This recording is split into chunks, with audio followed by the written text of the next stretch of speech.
Praise the lord. ప్రభు అయిన యేసుక్రీస్తు నామమున ఈ కార్యక్రమాన్ని వీక్షిస్తున్న మీ అందరికీ శుభములు తెలియజేస్తూ ఉన్నాను. విజన్ క్యూటీ ఫెలోషిప్ వారి యేసుతో ఏకాంత సమయం ఈ క్వైట్ టైం కార్యక్రమానికి మిమ్మల్ని ప్రేమతో ఆహ్వానిస్తున్నాను.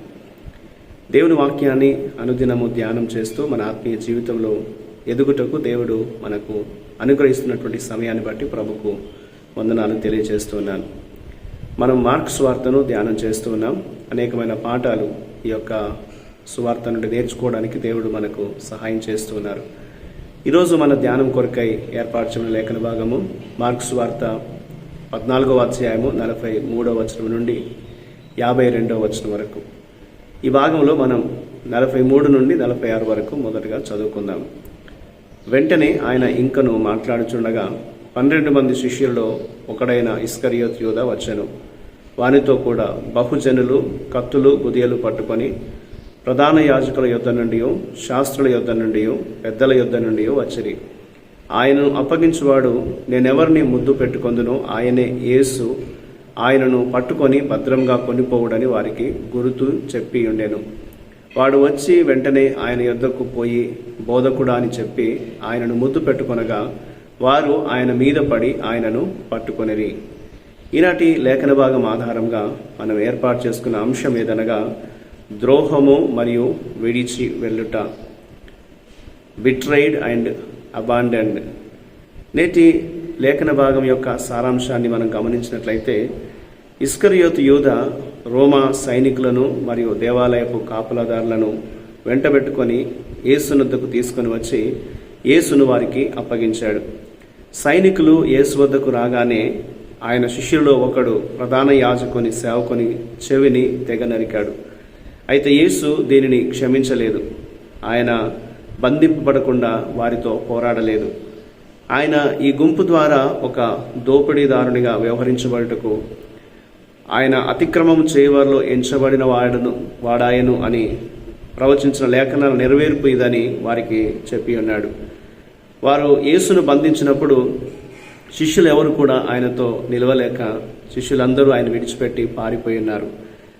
ఇందులో దేవుడు మనకు నేర్పించే పాఠాన్ని మనం గమనించినట్లయితే 48 నుండి 49 వచనాల్లో పాపాన్ని కప్పిపుచ్చుకోవడానికి నీతిమంతులను ఎప్పుడూ కూడా చెడుగా నిందించవద్దు అనేది లేఖనం మనకు జ్ఞాపకం చేస్తోంది.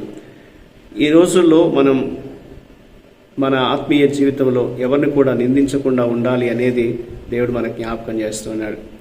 అయితే ఆ రోజుల్లో తమను తాము సమర్థించుకోవాలనే కోరికతో యూదుల ఆధ్యాత్మిక నాయకులు వారే దోచుకొని వారై ఉండి యేసును బందిపోటు దొంగగా వారు భావించినట్లుగా లేఖనం మనకు తెలియజేస్తుంది. అయితే మనము ఈ వాక్య భాగంలో గమనించవలసిన విషయం ఏమనగా, ఎవరైనా మనతో విభేదిస్తూ ఉంటే వారు మనతో విభేదించినందుకు వారిని మనం ద్వేషించేవారుగానో నిందించేవారుగానో ఉండకూడదు. ఒకవేళ ఆ రీతిగా ఉన్నట్లయితే మనం సరిచేసుకోవాలని దేవుడు మనకి లేఖనం ద్వారా జ్ఞాపకం చేస్తున్నాడు. మన జీవితంలో మనం నిజాయితీగాను నిష్పక్షపాతంగా ఆలోచించగలగాలి. మరియు మనం చేస్తున్నటువంటి క్రియలు కానీ మనం చెప్పేటువంటి మాటలు కానీ అవి సరైనవేనా అని మనం ఆలోచన చేయాలి అనేది పరీక్షించుకోవాలనేది దేవుడు మనకు లేఖనం ద్వారా జ్ఞాపకం చేస్తున్నాడు. అలాగే మనం 50 నుండి 52 వచనాలు కూడా గమనిస్తే, మనకు శ్రమలు ఎదురైనప్పుడు మనం శ్రమల నుండి పారిపోకూడదు.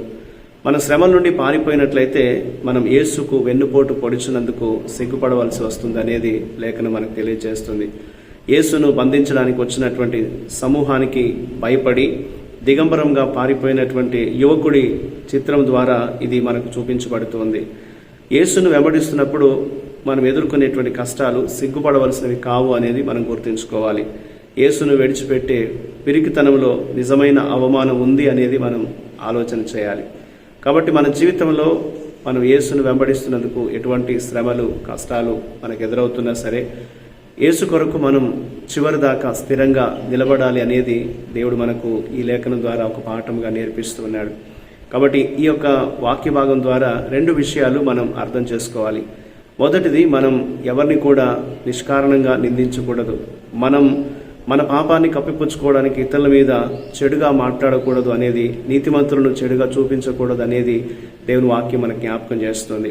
అలాగే యేసు కొరకు మనం జీవిస్తున్నప్పుడు మనకు శ్రమలు వస్తే ఆ శ్రమల్లో మనము దేవుని కొరకు నిలబడాలి, కానీ యేసుని విడిచిపెట్టి మనం పారిపోకూడదు అనేది దేవుని వాక్యం మనకి జ్ఞాపకం చేస్తుంది. దేవునిలో మనకు ఉన్నటువంటి విశ్వాసాన్ని మనం వదులుకొని మనం దేవుని నుండి వేరు కాకూడదు అనేది దేవుని వాక్యం మనకు జ్ఞాపకం చేస్తుంది. కాబట్టి మన అనుదిన జీవితంలో మనం ప్రభు మహిమ కొరకు జీవించేవారుగా ఉండాలి అనేది దేవుడు మనకు జ్ఞాపకం చేస్తూ ఉంటున్నాడు. యేసు కొరకు మనం శ్రమలు భరించటం అనేది మనము అవేవి సిగ్గుపడవలసినవి కావు అనేది మనం గుర్తుపెట్టుకోవాలి. కాబట్టి మన అనుదిన జీవితంలో ప్రభు మార్గంలో మనం స్థిరంగా నిలిచి దేవుని రాకడ వరకు మన జీవితం చివరి శ్వాస వరకు మనం ప్రభు కొరకు సాక్షిగా నిలిచి ఉండాలి అనేది దేవుడు మనకు ఈ వాక్య భాగం ద్వారా జ్ఞాపకం చేస్తున్నాడు. అట్టి కృప దేవుడు మన అనుదిన జీవితంలో మనకు దయచేయనట్లు దేవునికి మనం ప్రార్థన చేద్దాం. మా ప్రియమైన పరలోకపు తండ్రి, మా గొప్ప దేవానికి వందనాలు. మేము ఎన్నటికీ మీకు ద్రోహం చేయకుండా లేదా మిమ్మల్ని విడిచిపెట్టకుండా మాకు సహాయం చేయండి ప్రభా. మీ పట్ల మా కళ్ళు మూసుకునేలాగా చేసే పిరికితనం యొక్క సూచన ఏదైనా మాలో ఉంటే దాన్ని వదిలించుకోవడానికి మాకు సహాయం చేయండి. నీ కృప ద్వారా మమ్మల్ని నువ్వు స్థిరపరచమని, నీ కొరకు నిలబెట్టుమని ప్రార్థిస్తున్నాను. మీ సహాయంతో మమ్మల్ని కొనసాగింపచేయమని యేసుక్రీస్తు పరిశుద్ధ నామములో ప్రార్థిస్తున్నాను తండ్రి, ఆమేన్. ప్రియులారా, మీరు సమయం తీసుకుని యొక్క వాక్య ధ్యానం విన్నందుకు మీకు ప్రత్యేకమైన వందనాలు. ప్రతిరోజు మీకు అందించబడుతున్న ఈ డైలీ రిఫ్లెక్షన్స్ మీకు దీవెనకరంగా ఉన్నట్లయితే మీ యొక్క అనుభవాల్ని మాతో పంచుకోవాలని కోరుతున్నాను. ప్రభు కృప మనందరికీ నిత్యము తోడై ఉండి కాపాడును గాక. ఆమేన్.